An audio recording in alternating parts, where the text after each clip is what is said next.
আপনি এমন কোনো ক্যাফে দেখেছো যেখানে খাবার সার্ভ করা থেকে শুরু করে ক্যাশিয়ার এবং খাবার বানানোর শেফ সমস্ত স্টাফরাই অ্যাসিড হামলার শিকার?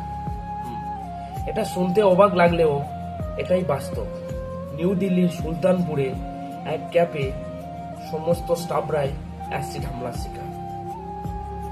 সত্যি কথা বলতে কি, আপনার সামনে যদি কেউ এরকম ব্যক্তি খাবার নিয়ে আসে, আপনার খেতে একটু অস্বস্তিকর লাগে, কারণ আপনি তো মন দেখে নন, চেহারা দেখে মানুষ বিচার করে। কিন্তু এই হোটেলের মালিক সমস্ত দায়িত্ব স্টাফদেরকেই দিয়েছে। যেখানে অনেক ক্যাফে বা হোটেলে এরকম মানুষদেরকে কেউ কাজ দেয় না, সেখানে এই হোটেলের মালিক এদেরকে কাজ দিয়েছে এবং সব কজন স্টাফ মহিলা। একদিন একটি লোক ক্যাফের মালিককে এসে জিজ্ঞাসা করলেন যে আপনি এমন স্টাফদেরকে কেন রেখেছেন, এদের তো চেহারা দেখে কেউ খেতেই আসে না।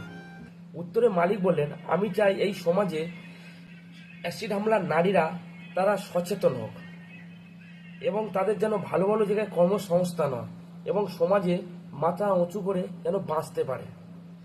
সত্যি বলতে কি ভাই, মালিকের এমন কথা শুনে মনটা ছুঁয়ে গেল।